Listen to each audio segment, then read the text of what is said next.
Okay. Here. All right. Welcome everyone to this session on Boost Process. It's the last session this week. It's not a complicated session, so no template metaprogramming, no proto. It's a good last session this week, I guess. The session is about Boost Process, and if you didn't follow the mailing list in the past months or years and you don't know what the status is about Boost Process, I hope you didn't come here and expect me to tell you something about a process management library in Boost, because the truth is we don't have any Boost Process library. We had a review in March. We had a couple of drafts and I proposed a review. We had that review in March, and the result of this review was that Boost Process was rejected, not just because we had some tiny little problems we had to fix, but really rejected on all grounds. So if you came here to learn something about a process management library in Boost, it probably doesn't make sense to stay here for 1.5 hours. Would you go back and have to... Oh yeah, sorry. Okay, no problem. Am I still in the picture? Or I'm going out of the room. So when I proposed to do this session here at BoostCon, I was actually pretty much sure that we will have an official Boost Process library. I proposed the session a couple of months ago before the review.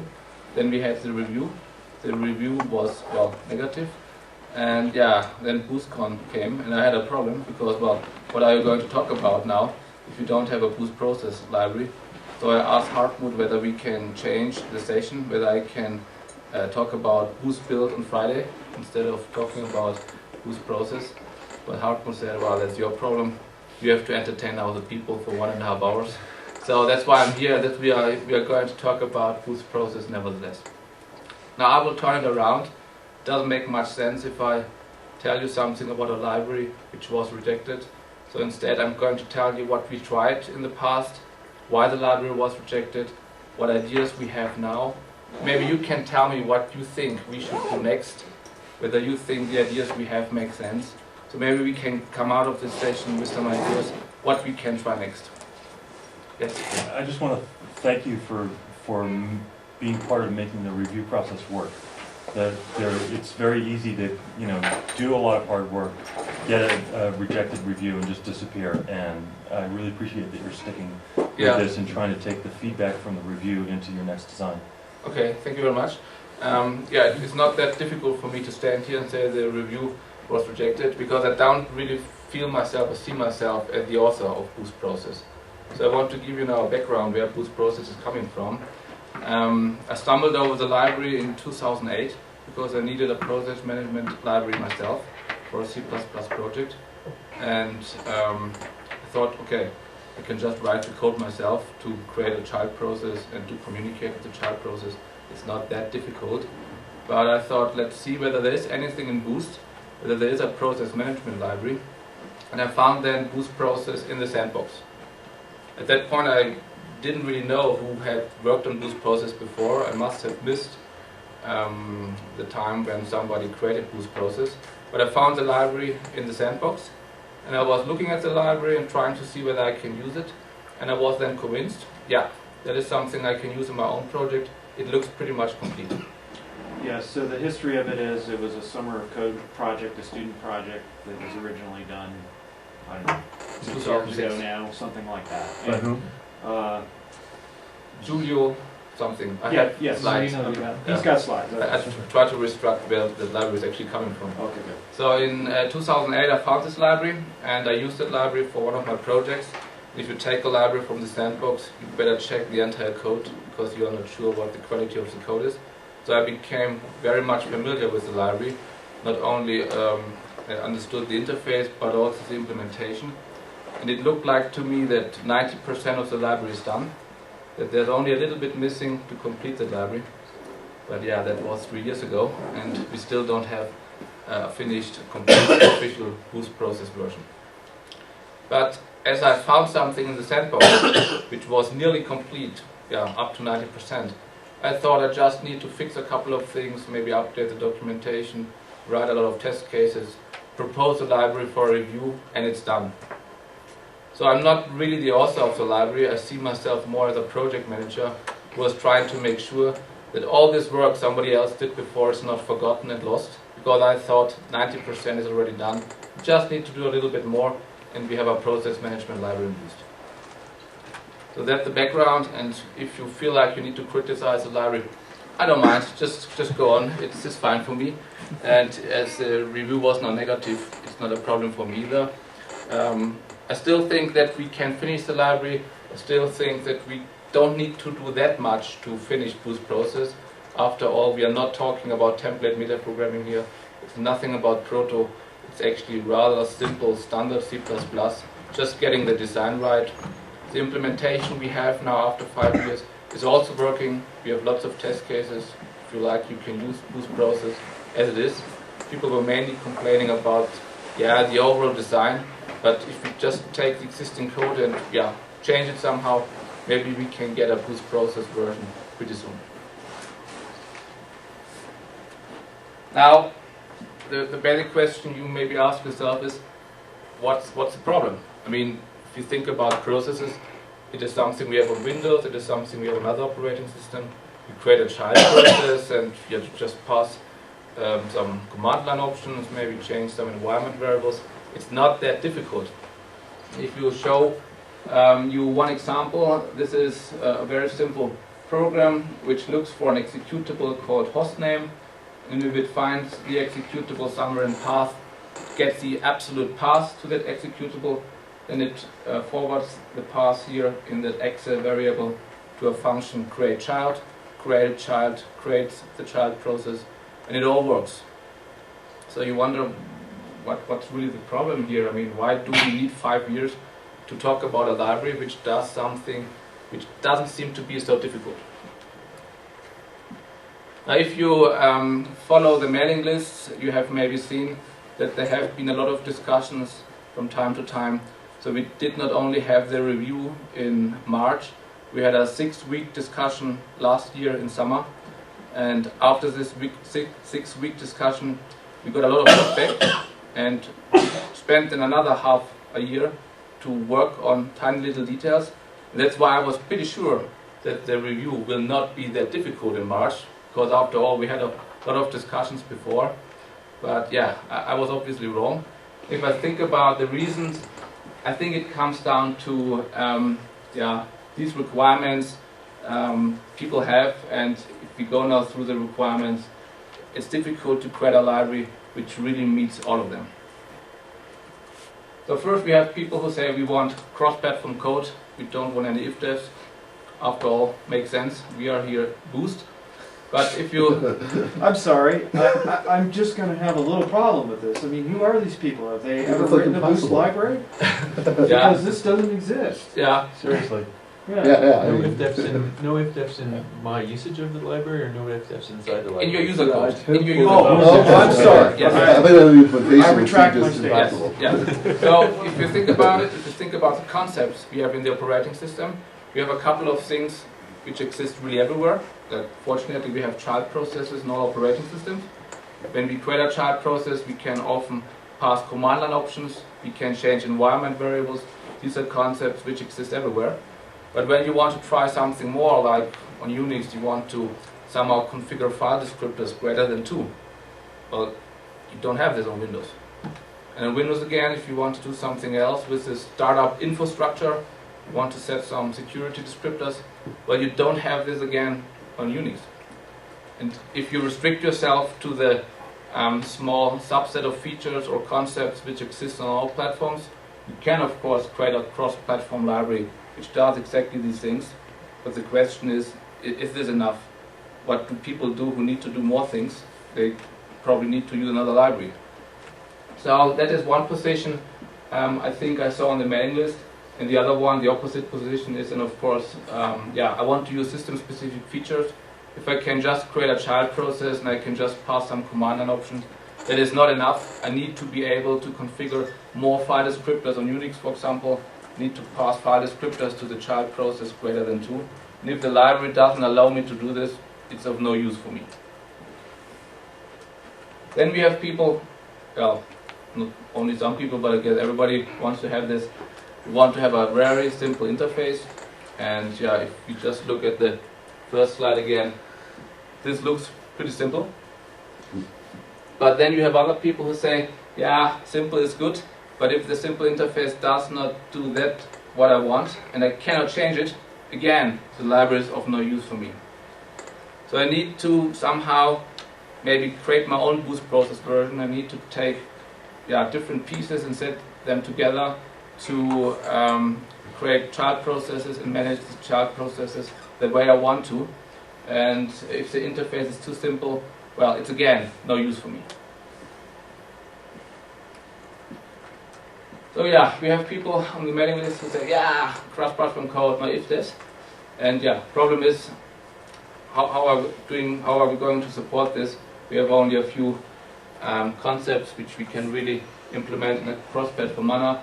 I mean, these are just the same items I just explained. We want system-specific features. What I can maybe say here about is that in early versions of Boost Process, we had one generic class, like if you think about it, one class to represent a child process.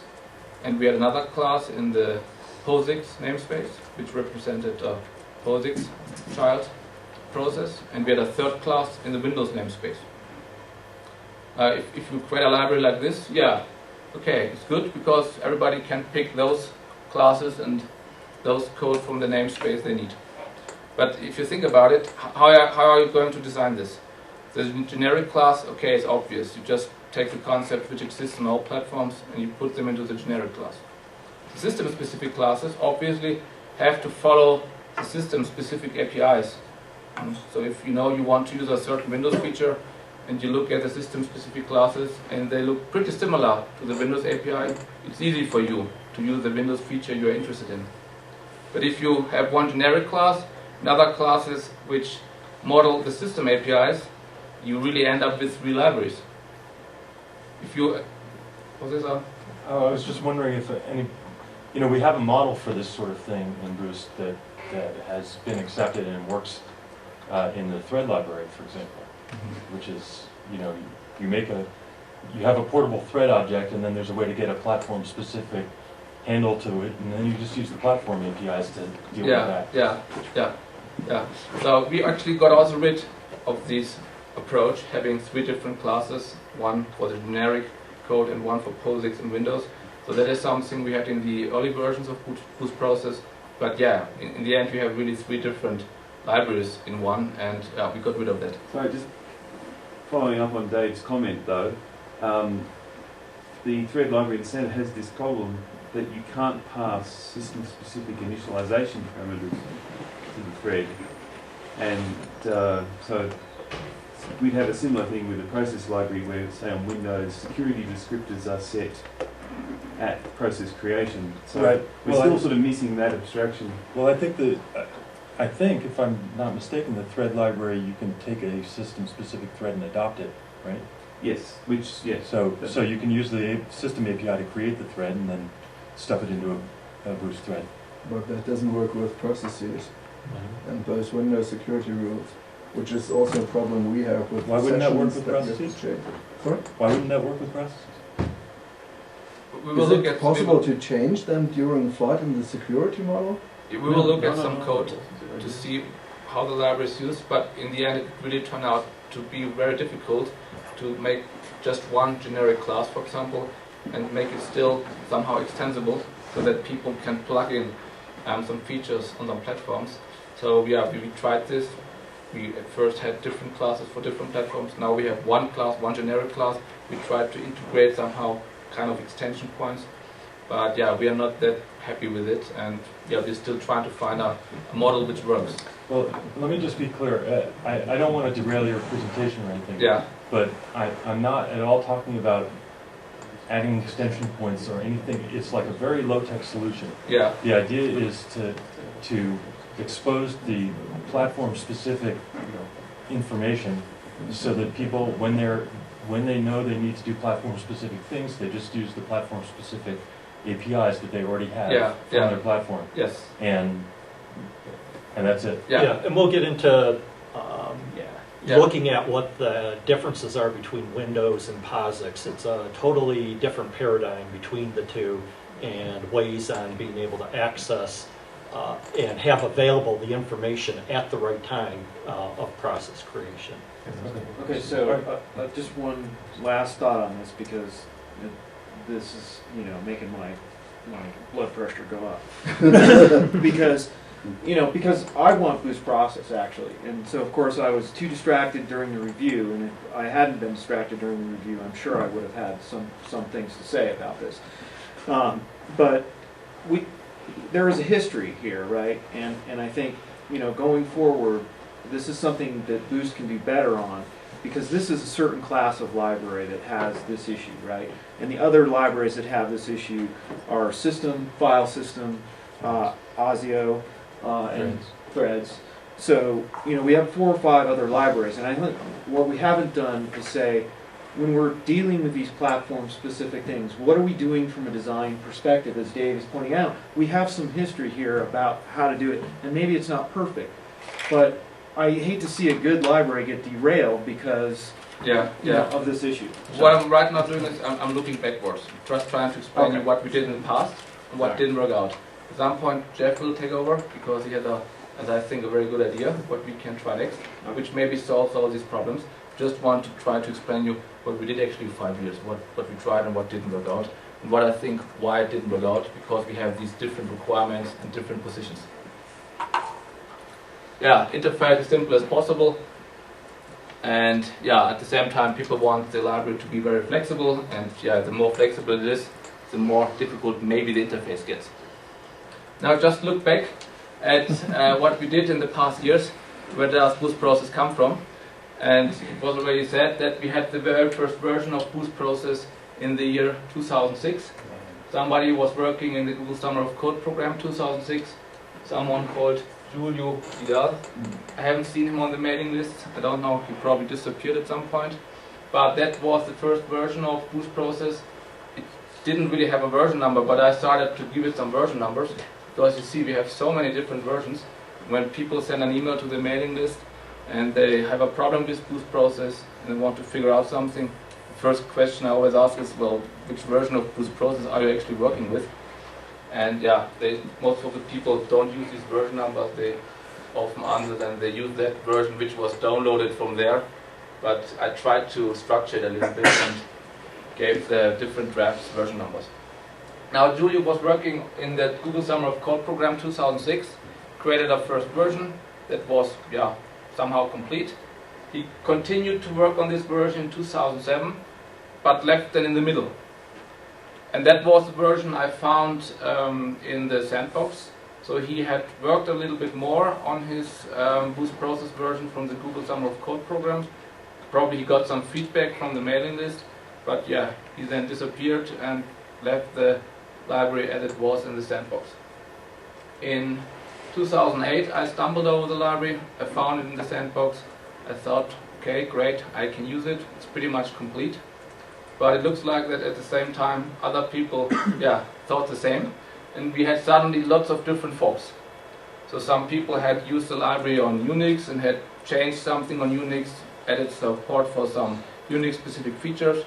Other people had worked on Windows and added some code on Windows. And I tried now to merge all of this again to make sure that we really have just one draft and that we all work on the very same version.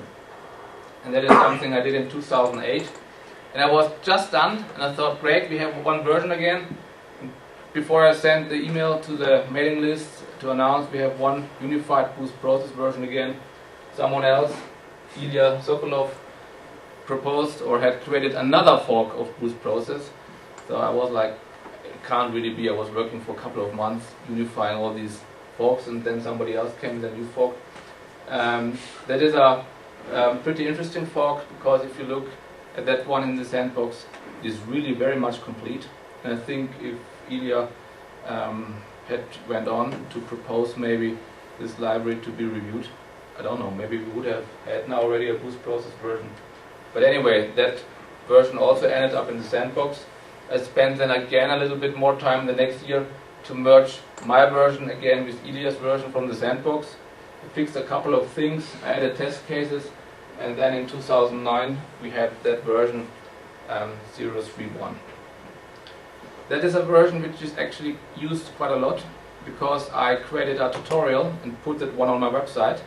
And I think when people look at that tutorial, they think, oh, that library must be pretty good. The library must be complete. And yeah, people started to use 0.3.1. But yeah, it's still just another draft in the sandbox. What happened then? In 2010, I thought, yeah, now after merging all these different forks, now let's concentrate on the missing 10%. And I did this in the Google Summer of Code program with a student from Brazil.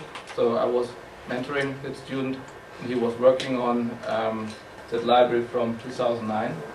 And yeah, that was something done last year.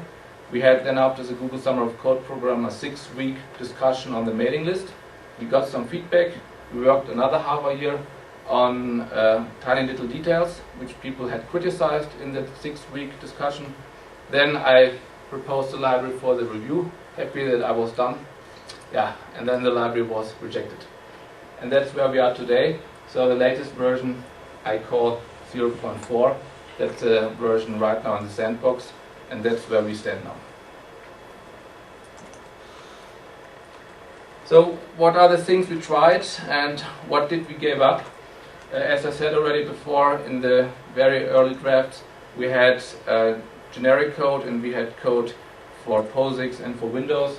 So when you were creating a child class, for example, you could use a launch function, you could pass the path to the executable, some command line options, and a context which describes, for example, the environment variables. That was the code which was cross-platform. And here you had similar code, but for POSIX only. And in this case, you could, for example, stuff some more things into the context object, which were only available on POSIX. How much of the context object, just out of curiosity, how much of the context, is the context object half the same across two platforms, or it's almost completely different across two platforms? That was a question we could not really answer, because the context thing is just a class, and we had to add some member variables there. So when somebody said, I want to set the user ID of the child process, we had to add a member variable. If somebody else said, I want to do something else, we had to add another one. So at some point the context class grew and grew and grew, and we said, well, it will never be complete, and you can never extend it in the end. And yeah, at that point we said, well, this doesn't really work out. So yeah, the idea was at that point we have a few generic classes for a minimum set of cross-platform features, and the other platform-specific classes for everything beyond. But as I said already, it didn't work out. We would have had in the end 3 different libraries in one, and we gave that up. That was the original design, and I think we kept that design for a few years, and we gave it only up 2009. So yeah, that's how it currently looks like. Why is context not just a process object? And it seems that context is being held outside of creating this child. Yes, yeah. So the idea was that when the child object is created, that at that point it represents a running child process. So it's like a factory function, and only when we have the object, the child process exists. I think one way to look at it is it's a big pack of arguments to the constructor. That's what I was missing. It seemed like the constructor would be modifying context, but if that's not the case, that makes sense. Here actually we see now context, just to give you an idea of what we put into that context class. We had a process name, that is this first argument of the main function. You have a work directory, you have environment variables. You can put in all kind of things which you think are important to set up a child process, but it is never enough. And if you have then POSIX or Windows specific code, you want to put in more things, well, in the end you have to hack the library and add your member variables there. I mean, this code all works. If you like, you can use the library. And I've seen open source projects using the code, but in the review people said it doesn't look like right. If you look at that context class, it's a bunch of variables which we just put there because we didn't know where else we should put them, but it doesn't look like that there is a clear design. What else did we have? We have the possibility to communicate with a child process. That's the whole idea. Otherwise, we could use a system function. We want to create a child process, and then we want to somehow send data, for example, to the standard input stream of the child process. And we want maybe to read data from the standard output stream of the child process. And you could set up now stream behaviors here in Boost process.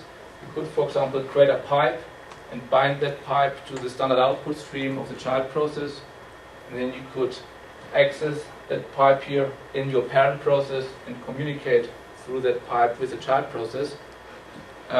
Again, all of this works, but the problem we had here, for example, is that when you create a pipe, you get two ends of the pipe, and most of the time when you think about a pipe, you have a read end and a write end. And if Boost process would allow you to create such a pipe, you could probably use the pipe for other things too. But in this case, this pipe had to return a parent and a child end, because Boost process somehow need to know what it should use for the parent process and for the child process.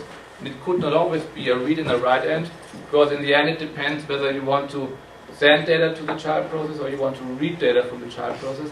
So it again really didn't fit into the concept what we normally use when we think about a pipe. We would like to use a read and a write end when we create a pipe, but here we had to use a child and a parent end, so you cannot again reuse the pipe for anything else, which is not so nice. The other thing is that when you were thinking about using a pipe and having a read and a write end, and you want now to do something different, like simply redirecting standard cout of the child process to a file, you don't have really a read, you don't have really a child and a parent end. You just need to tell the child process whatever you write to standard cout should go to a file. And this didn't really fit into the process, into our concept with having two ends. So when you wanted to change the standard output stream of a child, you still needed always two ends, even so you don't need two ends when you just want to redirect standard output to a file, to a file. So you could not really use something that simple like Boost Parse in order to redirect standard output stream to a file. You always had to set up somehow a parent and a child end, even so it didn't make any sense for something simple like redirecting standard output. What else did we try? Yeah, we had the problem that people said just calling create child is not enough. I want, for example, to change on Windows the startup infrastructure just before the child process is created. You know Windows, there's this create process function, and you can pass this startup infrastructure to create process to set a couple of options. And what we tried to do then, was kind of a hack. We added a function pointer here to the context class, so you could bind a function, and this function would be called with the startup infrastructure just before create process is called, so you can still tweak some settings.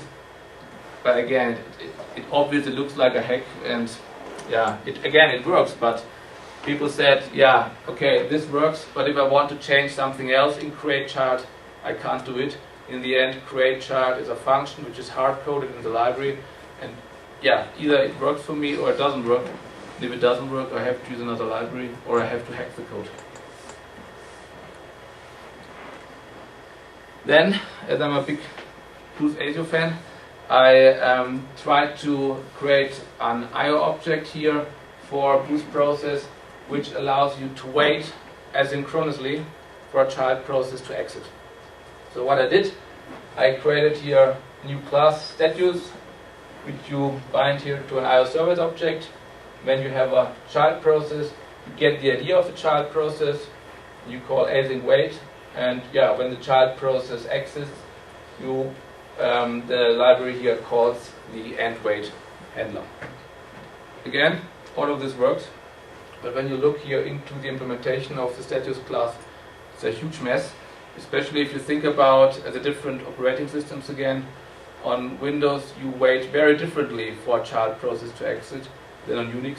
On Unix, you ideally use signals, and if you try to put all of this here into the status class, it's really getting messy. So it works again, but the implementation is not very efficient, and in the end, this is more like Java. You create a class which works and which hides all the platform-specific differences. But yeah, it's not really C++. If you look into this class and you see what I tried to do there, yeah. So I'm not that sure myself whether this was a good idea to create this class. But again, the client, there's no if-defs in the client code. It looks good from a client point of Yes. view, and I can move it from platform to platform. Yeah, I think on Windows it really works nice because there we can create a service for Boost ASIO, and I think here the Windows implementation calls wait for multiple objects, Yeah. and this works really great. But yeah, people said in the review maybe it makes more sense to use a signal, and fortunately I learned that a signal IO object is now part of Boost ASIO of a future version, so maybe the problem automatically disappears. Well, I'm not even sure it does, because the process model is quite different when you're talking about it, but on POSIX platform we have the problems of zombie processes, and so whereas on Windows the process can go away but you've got the handle which you can still wait on, and maybe it's possible to abstract all of that away from the user, but they certainly don't want to end up spawning 100 child processes and then seeing 100 zombies until their process exits, say. So, I don't know, I guess you must have had to do something, like you have to wait for a process. Yeah. In POSIX, you must wait. Yeah. But in Windows, you can just let it go, and you don't care anymore. So I don't use here in status any signal. I think I call wait pit, Yeah. or what the function is called. And yeah, I mean it somehow works, but yeah, people said, well, maybe I just try to wait for a signal and it's much easier. But that, what you're saying though is that, well, so the OS is going to give you that single and termination of the child, or is that something custom you're going to have to do? I think the problem was that if you call wait pit, That blocks. yeah, it blocks. It is definitely called in a background thread. Yeah. But the problem is if you have somewhere else a library which calls wait pit, I think that library could get the return value of the process. I think the problem was somehow that if you really want to use this IO object on POSIX, you must make sure that nothing else in your program somehow messes up the code in this Well, IO the same object. is true for the signal handler, because you have to hook into the sick child anyway. Yeah, it was a kind of All problem the like this. stuff that Yeah. was there before, or someone else does that, so Yeah, yeah. I'd say it's equivalent. With Windows it's easy because if you call wait for multiple objects, you can really path the handlers of the child process you want to wait for. And on Unix, the problem I had was something like when you use this IO object, you have to make sure that nothing else in your program tries to wait for child processes too, because then there's nothing Well, else may be notified and you for lose the this information. specific child process, isn't it? I have to check again the implementation, but it was getting Okay. pretty Yeah, messy. okay. Yeah. But does this library really have to solve that problem? I mean, if you can just state, you cannot have other processes waiting on these PIDs Yes, Yeah. and use this library. yeah. Yeah, And for that's this just a specific restriction bit, of I using think the it's a library. problem. Absolutely, absolutely. Could be another option, yeah. Especially if you try to do too many things, Yeah. we might never get somewhere, yeah. But this is an interesting different case where it's not so much the interface was the problem, it was more More the implementation, yeah. implementation You wanted to use that IO object and it worked, but you had to think about 10 different things because, yeah, you could easily break the implementation. it's fragile. Now, that was an overview on things we tried in the past and why we think that didn't really work out. And after this review, I thought already, okay, what's going to happen next? But fortunately, Jeff followed the review too, and I think he had a nice idea. And yeah, Jeff, if you like, you can now take over and present your idea. So I like to see that you have some comments and give some feedback because maybe we get out of this session and have a little plan of what we can try next.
Okay, just give you a little background of what my application is. I work for Gene Codes Corporation, and we do DNA sequencing software.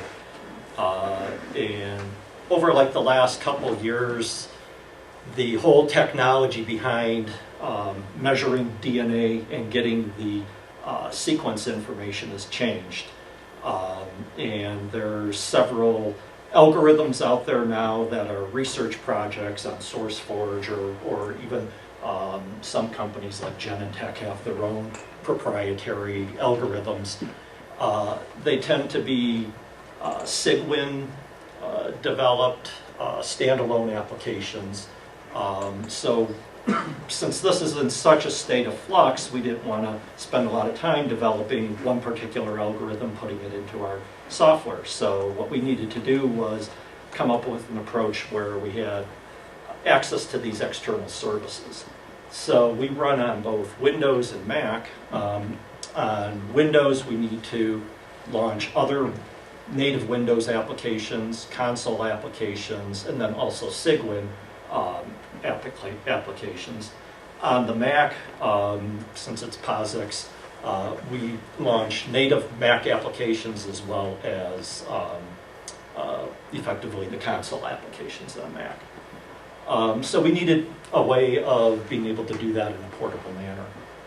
We were using QProcess for a little bit, and because of the way we're actually interacting with some pretty old technology that runs under Rosetta on the Mac, we found that with QProcess, one of the problems is there's little granularity in their library. Just bringing in QProcess added 6 megabytes to our executable size.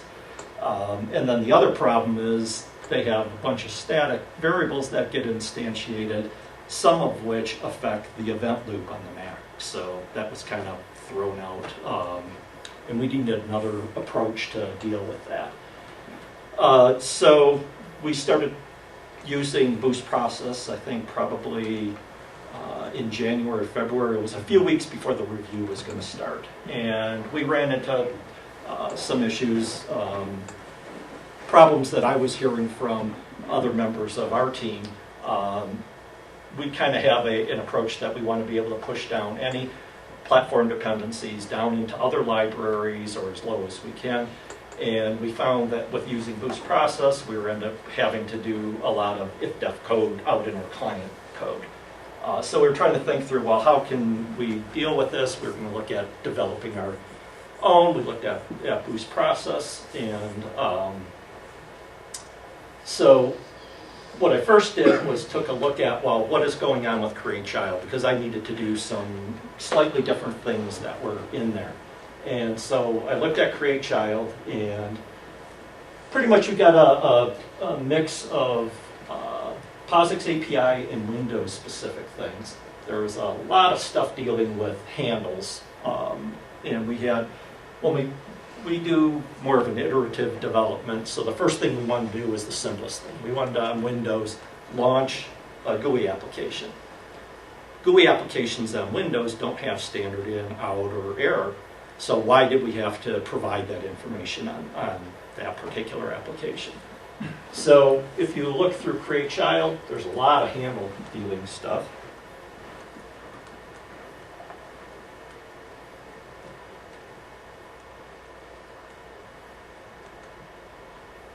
And again, more handle issues.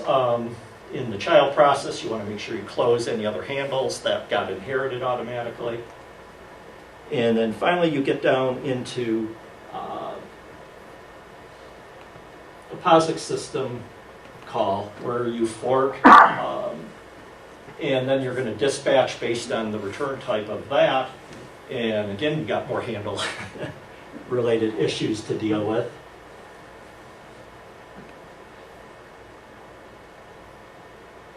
And then there was an opportunity to call the CTX setup function to do some specific things that you needed to in between the call that was made to fork and exec. So this code that we're seeing here would be getting executed in the child process. So it gave you an opportunity to do some things. and there's some major limitations on what methods you can, or functions you can call in between there when you're launched in a separate thread, I think it is. Yeah, exactly. Yeah. So finally we get through and do the exec call.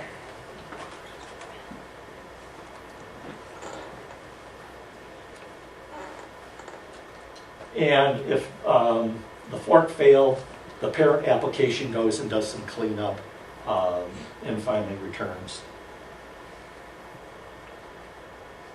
So you can kind of think of all that stuff done on the POSIX side is partially because it's kind of similar to doing multi-phase construction of an object. There's a lot of things that need to go on and be dealt with. On the Windows side, you have this whole startup info structure that can have values modified.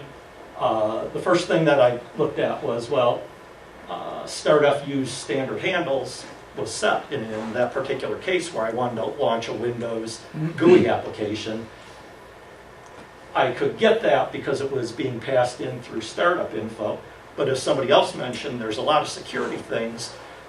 I didn't have to use them at this point, but I thought, well, there's no way of accessing those from this context class.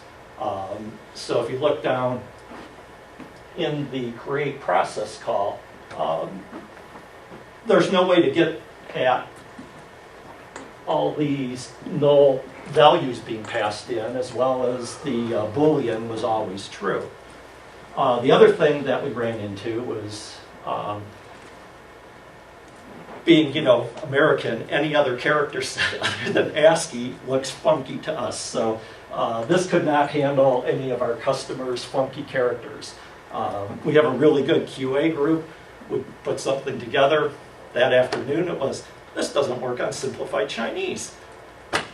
So, we were trying to look at, well, okay, we need to address that issue too.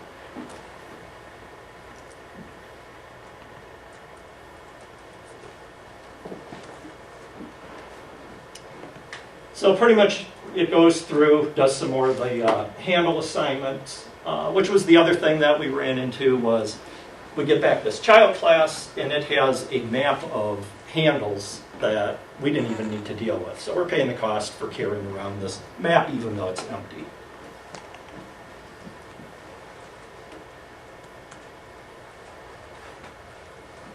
So the first thing I did was, okay, how can I get my mind around what was going on there? There's two different platforms I'm having to deal with, very different ways of doing things. There's a lot of handle stuff going in here. So what I first did was kind of looked at the code there, just factored things out. So it looks like we've got stuff going on in the parent before a fork. We do the fork, and then based on the results of that, we're either in the child or the parent. And whether we actually succeeded or failed, we need to go off and do those sorts of things. On the Windows side, it's a little bit different. So I started looking at this and thinking, there's all these things that need to be going on. So the first thing that I usually try to do, based on old C++ users journal articles, is looking at dependency inversion. Is there a way I can, from outside, modify a lot of the state information that's required when you make that call to fork exec as well as create process? So then I started thinking, well, I've got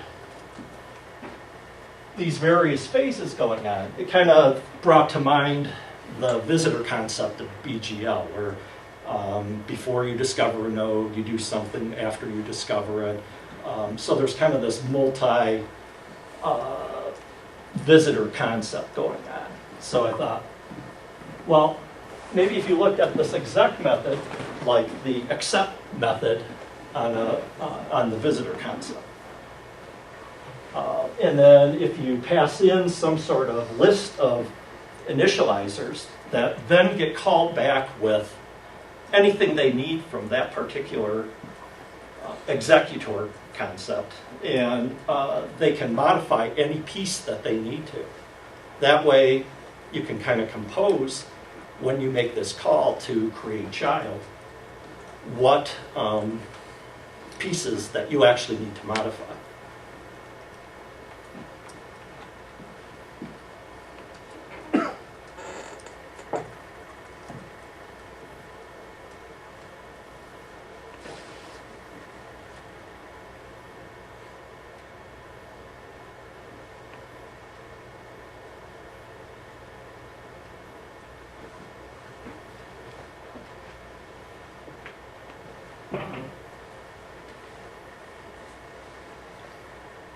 So then I thought, okay, so if we had this thing that had methods that could be called at any one of those different phases, these 5 different phases of launching the process, both from the parent process as well as from the child process. So we have this where we have an initializer concept. So anybody that would provide all these member functions that could be called. And then I have showing here some lazy sorts of things that we'll see that it makes it a little bit easier, less code down in when we want to call these things.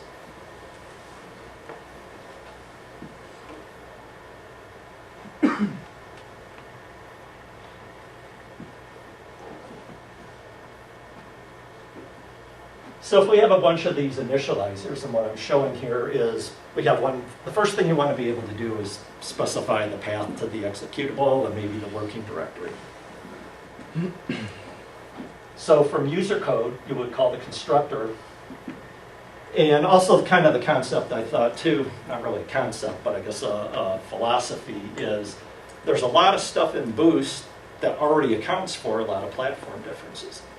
The first and foremost one being file system paths. We had some discussion earlier about the Unicode. It's handling a lot of that automatically for us.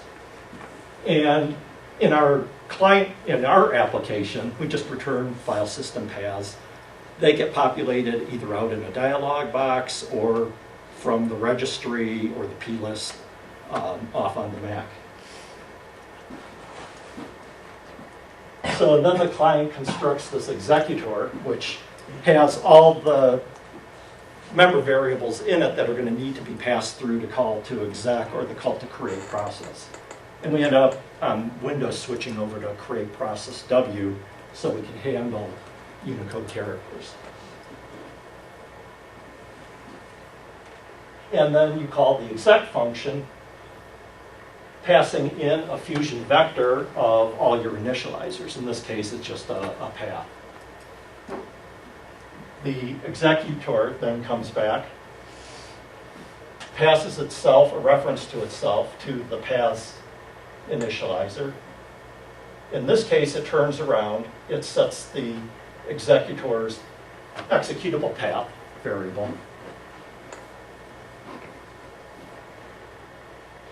You also need to take that path string and use that as the first argument that gets passed through exec.ve or create process. So that calls back into executor and sets those pieces of information. So you might have other ones out there that then get called doing the same thing at that pre-fork stage.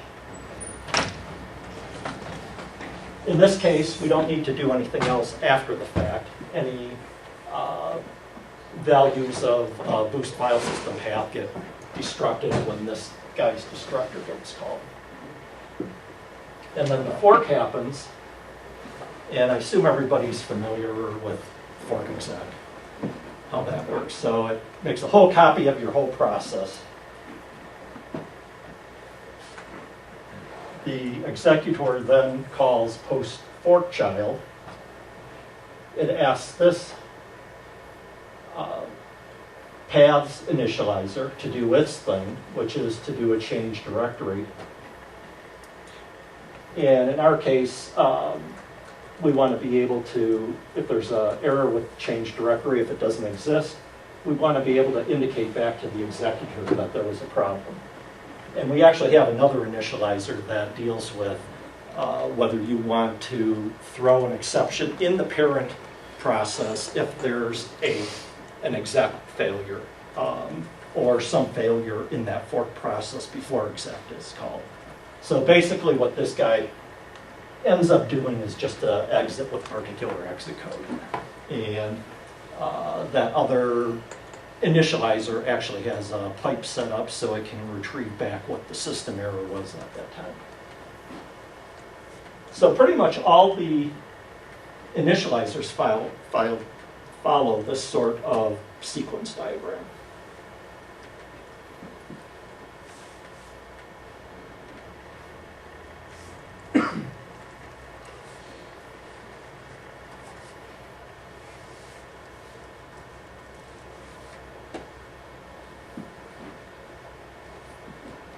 So to keep things straight in my mind, I mean, when I looked at that initial create child method, my eyes just started glazing over. I can only keep so much in my mind at one time.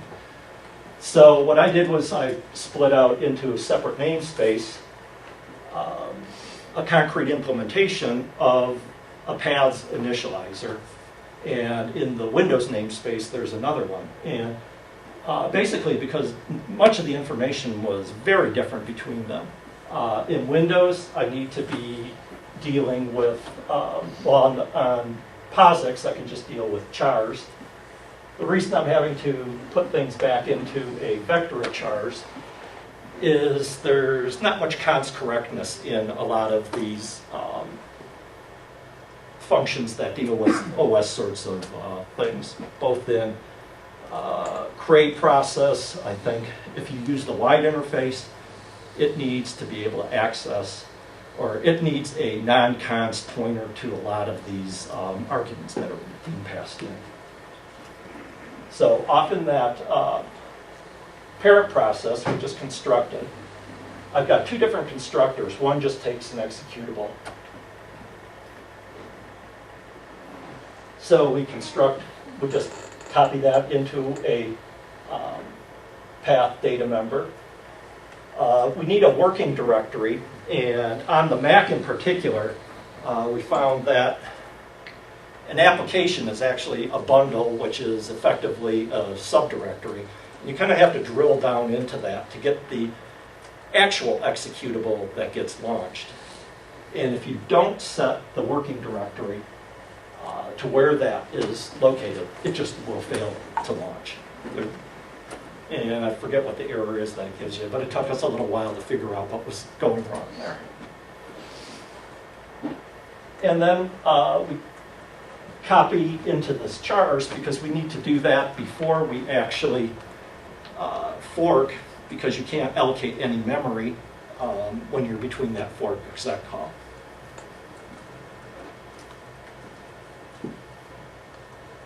Jeff, quick question about what you just described with the Mac.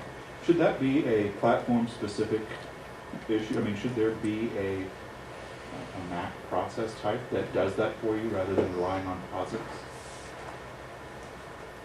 POSIX? So, like, I don't need to change directory on Unix to start a process, right? But you do on an OS, on Mac OS.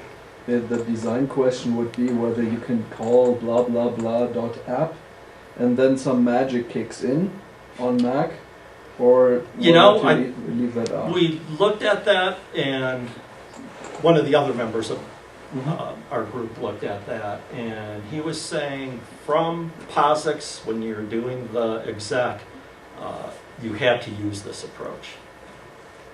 On a Mac. On a Mac.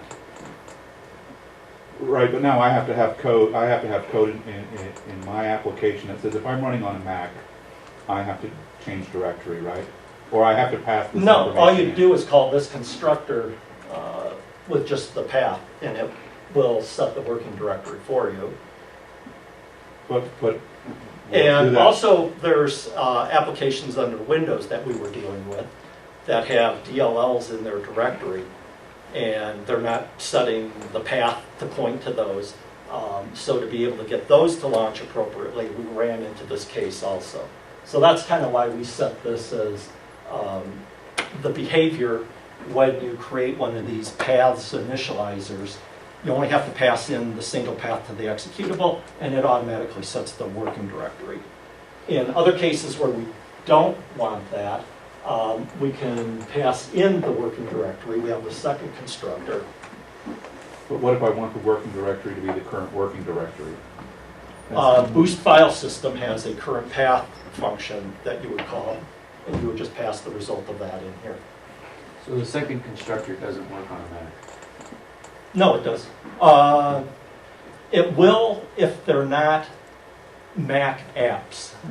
But that's what I'm saying. So if I have a Mac app, I can't use that second constructor. You don't magically set the current working directory to get it started and then change it back to what I want it to be. Correct. Or something like that. Yeah. Yeah. So I'm trying to think.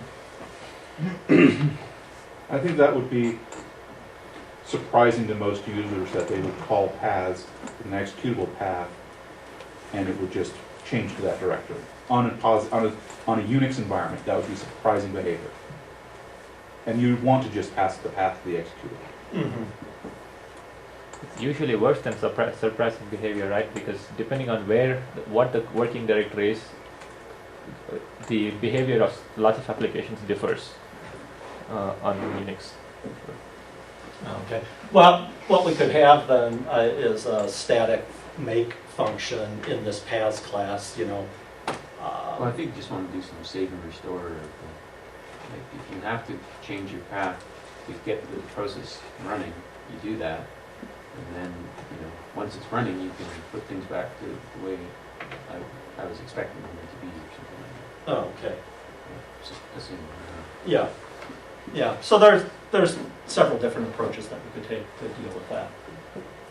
The second constructor gives you the full capability of either calling file system current path, make sure that the child process has its working directory as the current working directory. Jeff, I think Stephen had a question. I was just saying that how is it even possible to change and then change back? Because once you're in the child process, that's outside of your control. Yes. But this initializer has a post-fork child method.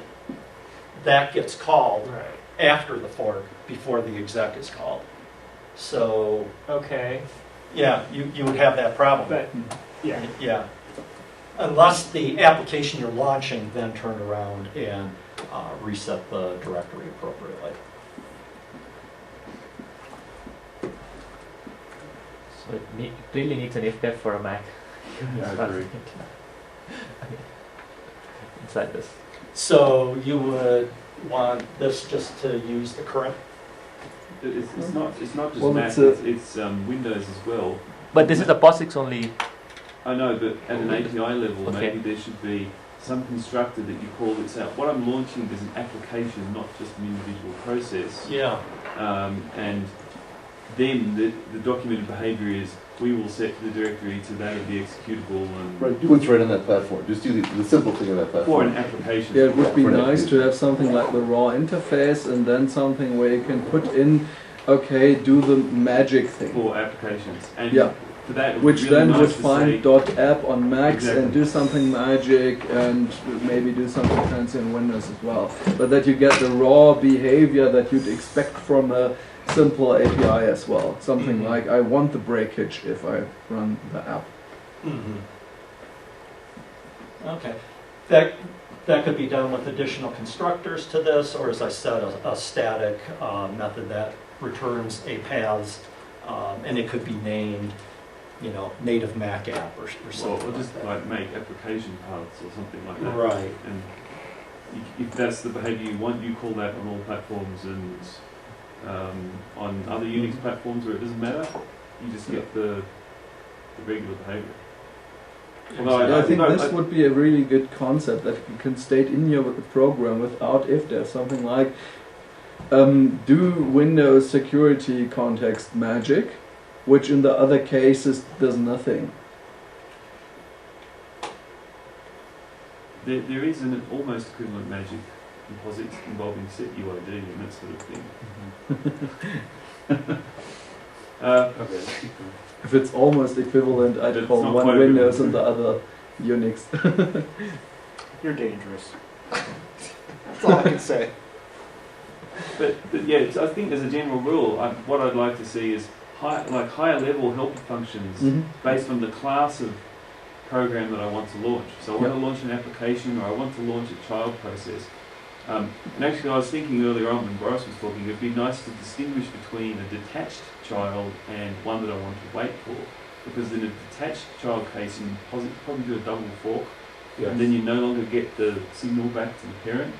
And you definitely want to do that if you're launching like a Mac app, because it's a user interface process. Actually, detached a daemon process is important because there is a magical incantation of things that you have to do, and it's hard to get right. You know, it's always cracking open. From the parent's point of view, rather than both have to do this, right? So you have to set the session ID. Because we have this problem with the weighting is quite different, and on POSIX, if you don't do the weights, you will end up with zombies hanging around, and the way to solve that is the double fork, right? So you're only waiting for the initial child, not the grandchild. So you have that level of indirection. But you need to be able to specify that at the launching point, not as after the process is launched. It's too late. Right. So, yeah, maybe launch application, launch detached child. Maybe there's a whole bunch of things other people might have use cases for. So if we look at the Windows executor exec method, which is effectively the accept method for this, it has a different set of phases that it goes through. We have a pre-create, and then based on the return type or the return value of create process W, we either call post-create or failed create. Oh, sorry, yeah, to jump in here as well, actually, I can't remember the details, but on Windows 7, I think you actually had to use some of the shell execute functions to deal with, what do they call them, the user access control dialogues. And so create process would fail in certain cases due to the security model. And if you actually wanted to launch a child correctly, then you had to use shell execute X or something. So if you're wanting to launch it as another user, you run into that problem. But at least as far as... we ran into that problem even trying to launch as the same user. I think it was to do with the way that executable file itself was permissioned, or something that it was potential for Windows 7 to reject the call.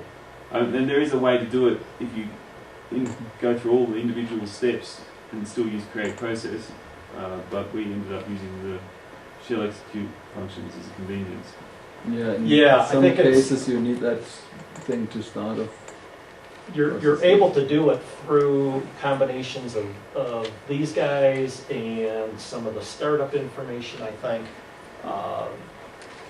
If you do all the right incantations. Yeah, there was more to it than that. Unfortunately, I'm not an expert in the area, but it was to do with some sort of security context, which is new in Windows Vista or 7 or something. Oh, okay.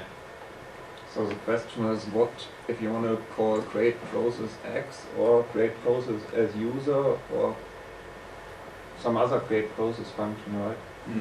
Well, yes. But there's a range of functions that have different behaviors on Windows. Yeah. But to come back to your proposal, so I also think that splitting the whole startup thing into separate phases with callbacks that you can modify from the outside is the way to go. And well, one place where a phase could be replaced could be on Windows to either call the create process or some other food. Yeah, right now, I've just got these two different executors, one for POSIX, one for Windows. Those pre-create, post-create, they are template methods, so some facility could be made to have different executors that you actually could pass these same initializers into. That's so also, from the client perspective, all this looks totally the same. You don't have to do anything different on the different platforms. You would move all that platform-specific behavior down into the appropriate initializer methods. That's also the kind of feedback I'm especially interested in. If people think this is an approach we should try, especially if you look now at this exec function, there's really nothing happening. There's just this create process W code. Maybe we find another mechanism to replace this too. If you compare this with create child, there's a bunch of other things happening, and I had to add more and more things. People had more and more requests. I mean, there's a lot of stuff happening, but if there's something else people like to do, there's just no way to do it.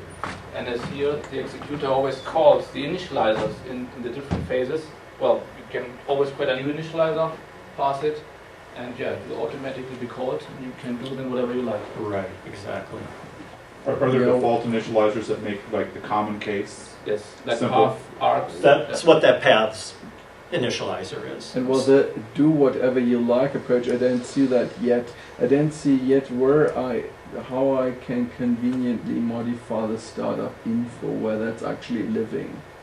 We haven't seen the user code yet for that, right? Well, I'll show you. I'm sorry, go ahead. No, please, you know your own code better. Currently, I just have this macro that creates the member function on the executor to do each of these things. And each of those just calls Fusion for each on each of the initializers. I'm sure Stephen or somebody else has a better way of implementing this, either in MPL or Fusion. But this turns around, passes the executor into the particular function, the pre-create, the post-create calls. So it's very thin what this guy is doing. It's just most all the work is being done by the initializers. And the nice thing about that is the stock initializers we're providing are built using the exact same approach somebody would extend the system.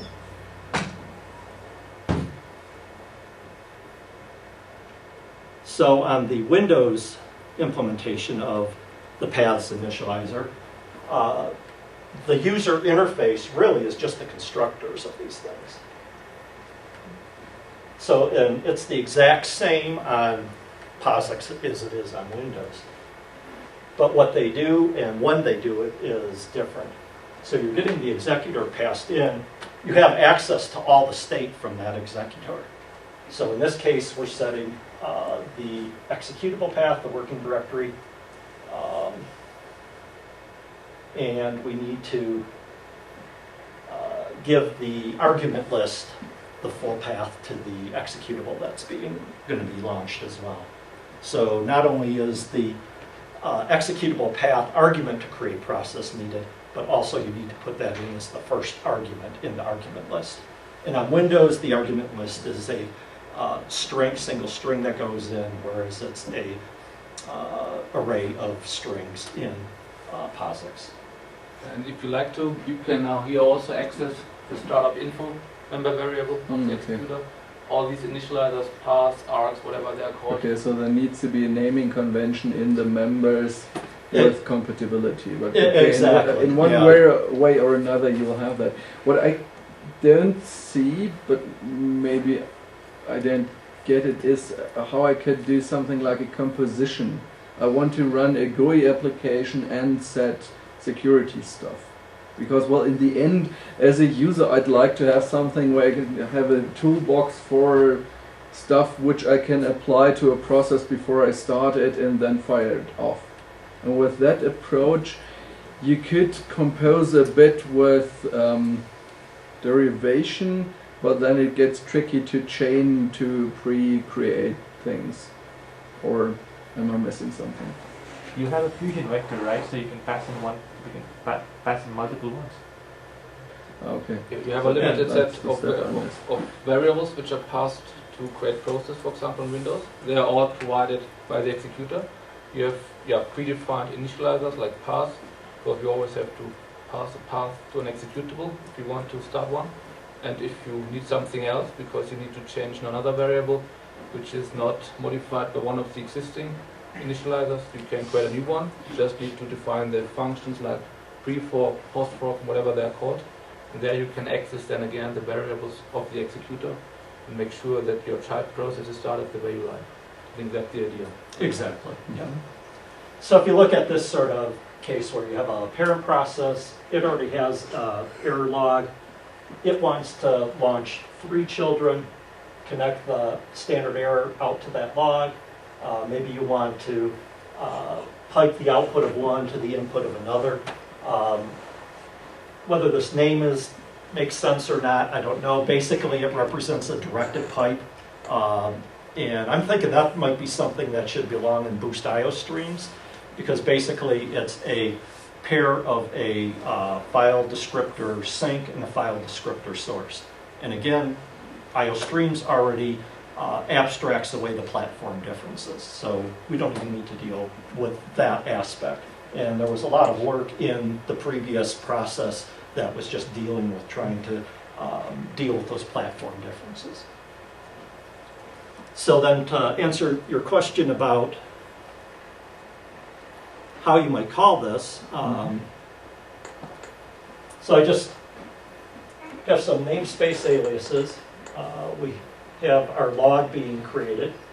I have these, what are effectively directed pipes. And then we call make child. And make child wraps calling executor or constructor and then the exec method. And currently I just have manually overloaded n-array functions for make child. And so it ends up taking these by const reference, putting them into a fusion vector and making that call to exec. So if you had other initializers that you wanted, you would create those and then just pass them in here. So the constructor would take any parameters that they needed to be used, and then they would be called back into at the appropriate phase of launching the executable. Can that, so I'm not that, don't know Fusion that well. Can I catch consistency errors with this approach? That's one of the things lacking. Okay. I mean, you could pass 5 paths in, and it's just going to do whatever the last one Yeah, with the path, I guess it's obvious, but with the redirection, it might get tricky. Exactly, yeah. So that's one of the things I was hoping to learn. I don't know if there's a Fusion container that would give us that behavior where we'd be able to pass in just, ensure that there's just a single type of each of these. I don't know if that would be even sufficient. There may be times when you pass in multiple types. I don't know.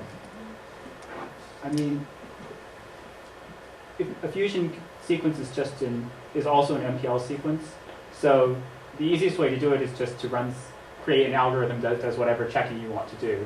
Oh, okay. So, I mean, you could have some way of tagging of saying you can have multiple instances of this thing, and if order this has to be unique. And if order were specific, we could Yeah. reorder them appropriately and okay. Just have some way, as long as you have some way of expressing those constraints, you can treat it as just a metaprogramming problem. Right. Yeah, a lot of the stock initializers, you could pass them in and make sure they're passed in at the appropriate order, just like they would be within the argument list of the create process or the exec call. So, but yeah, definitely that's something that needs to be addressed before this were actually put in for review. Must this be addressed before a review? We are essentially saying program errors, we're going to have to protect them from program errors. That's what it turns out to be, right? So Right. the library is plenty useful without having to figure out what program errors are. So, I don't know that that's necessarily something that you want to implement before a review. So. Yeah, we found this very useful as it currently is. And the nice thing is I'm here this week and it's the final week of our release. But up until I left and I checked my email and no problems with any of this.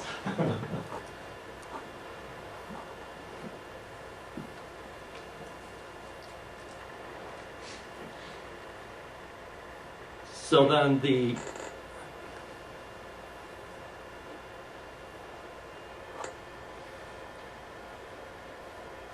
So we have that args initializer, and we are deriving from the initializer concept, and if you notice there, all the methods were supplied. They're not virtual, but they're supplied with empty bodies.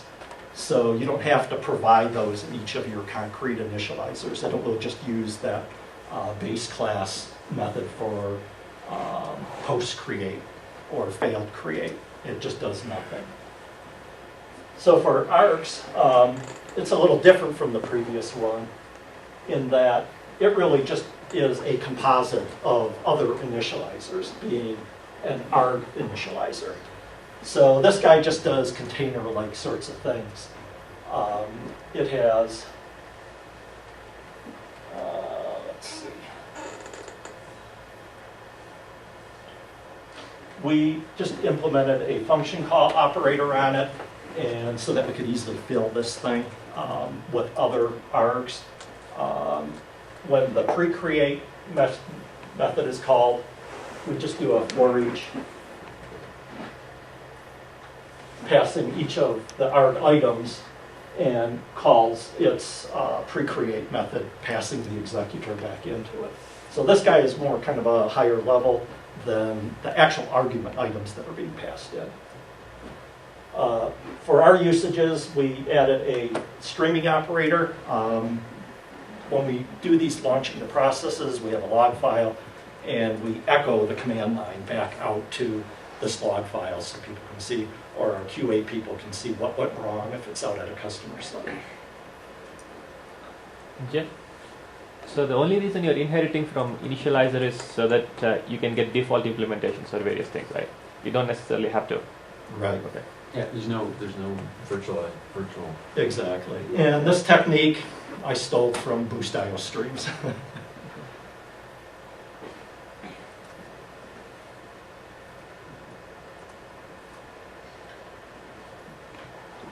So then the arg initializer, on Windows I had to have some additional overloads rather than just a templated one.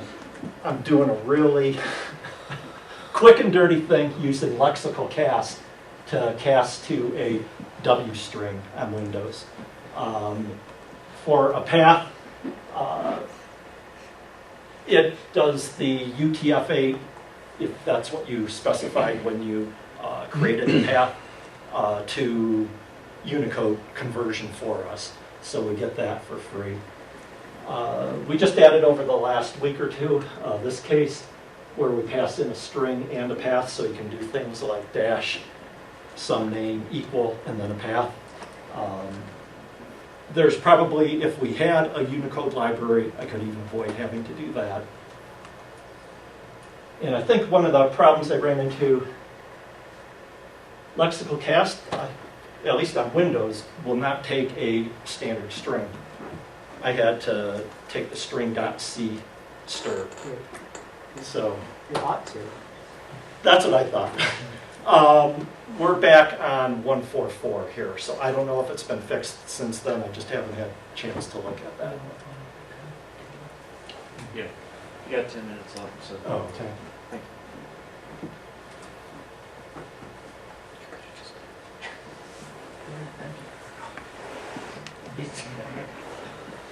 So with that definition of arg, we create an args instance.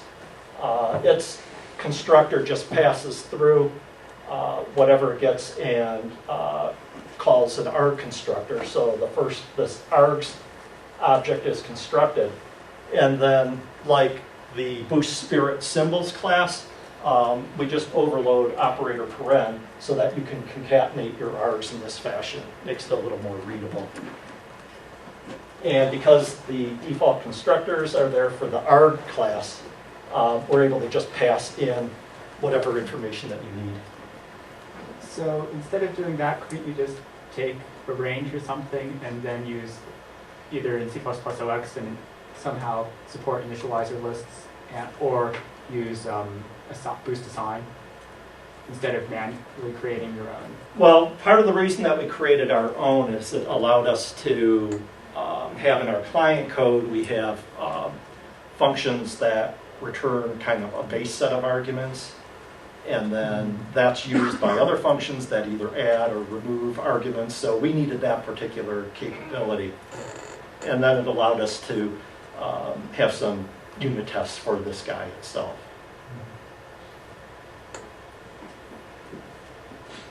And we needed to be able to do this on both Mac and Windows, in POSIX and Windows. And their representation of the args that they need to pass to the appropriate exec or the create process are much different. On Windows, they all get concatenated into a single string, and they're quoted so that you don't run into problems with the argument definitions.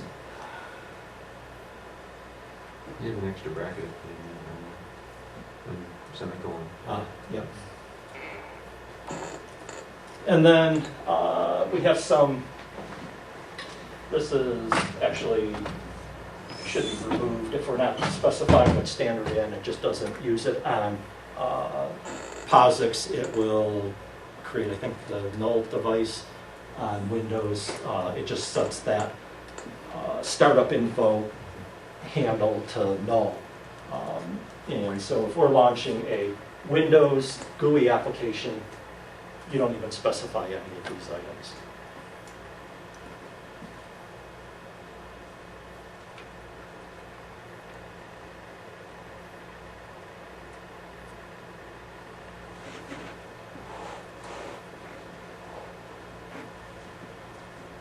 So for dealing with standard I/O, one of the complexities was supporting just general piping to and from child processes.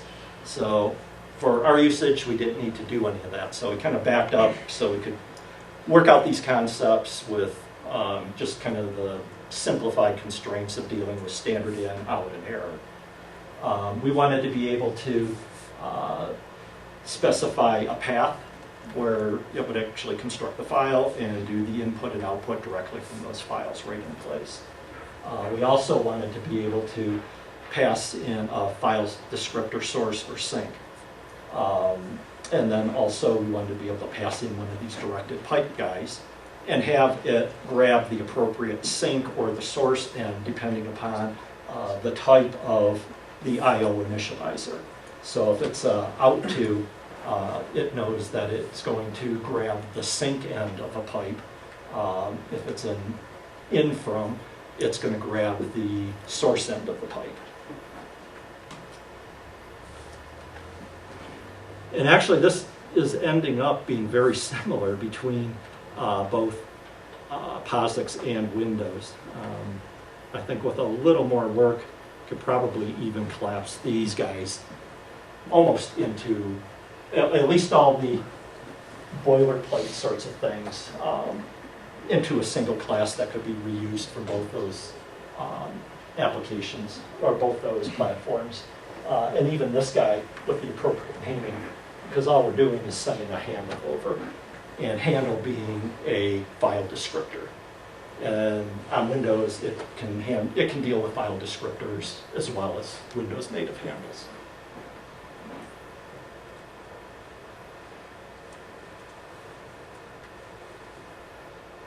So one of the things we ran into, since we're a GUI application, on Mac, when we launch these console type applications, it would just launch. You wouldn't get any windows flashing on the screen or anything. Oh, that looks great. We get over onto Windows, and the first thing we see happening is a console popping up. God, that looks sloppy.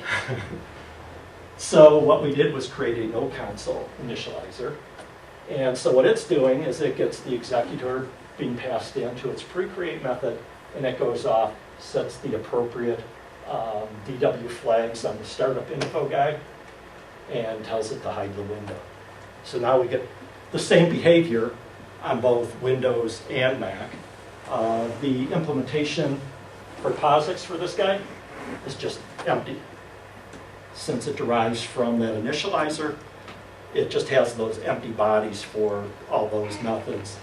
And since we're using the Fusion for each approach, all that stuff should just get compiled out and no calls being made at all. Looks like we've got about 5 minutes left. I think one of the first things we need to do is get this up on the net somewhere for people to have access to. So we'll have to work on that and post on the mailing list where that can be found. If you'd like, you can put it into a collaborator. And that will drive the review process for you guys this time.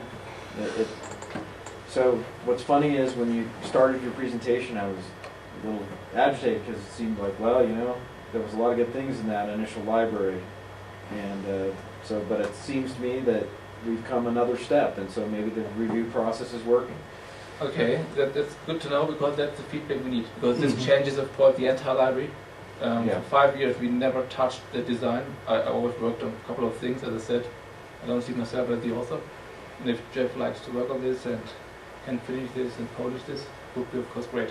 Yeah, and all the focus of this really has been on the launching of it.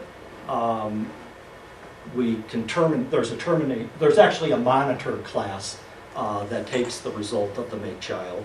And the reason I split that out was so that, at least in our case, we had, as data members, the child type, and didn't want to bring in all the system headers because of that. And the previous design, that was the case. So I separated out this monitor type class that takes a child, and then you can do and I renamed white to join to be like the threads class. And so you can do a join. You can actually pass in a exception type, so it will actually abstract out the return type code, because that was another area that was non-platform independent. And then you can do a terminate on that also. That was the only need we had on there. We didn't have a need to do the asynchronous wait. If it were available and all worked together with this, it would have been useful. Yeah.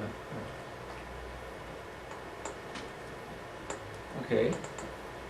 So yeah, if most of us think we should try this, and I think we will just go ahead with this and see where it leads to. I had a couple of more slides. There are a couple of more ideas, but there's no need to change them again. Oh, okay. The computer, I will just upload the presentation to the website anyway.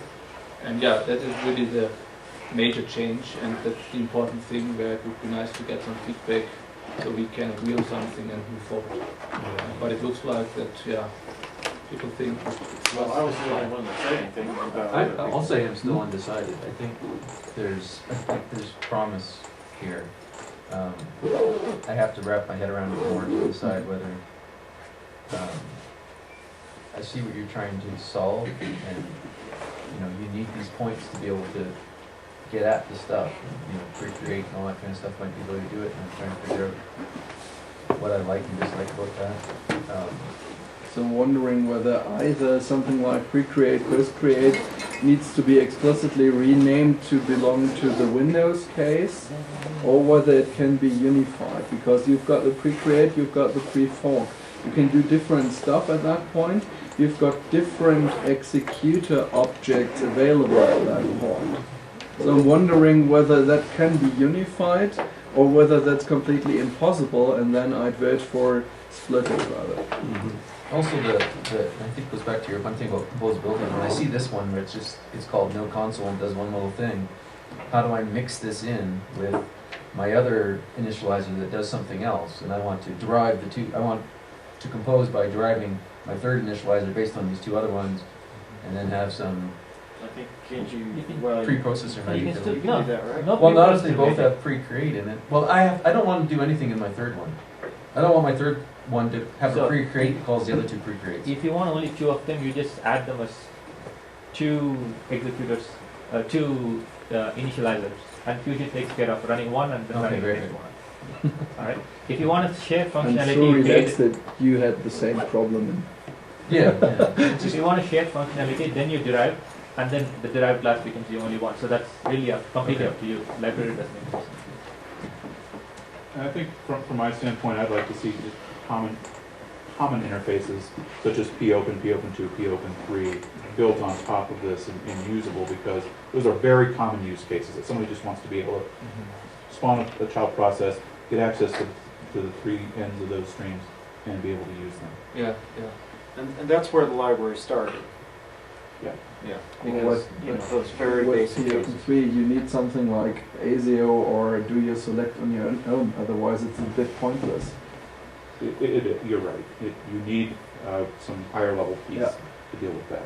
So I'm not convinced that it belongs into that. So it would be a nice convenience if in ASIO you've got some bridge to process that you can say, okay, I write POP3 and then get out stuff that some I/O objects, whatever, and plug them into ASIO. That would be perfect. I would actually see the dependencies the other way around. Yeah, I would agree.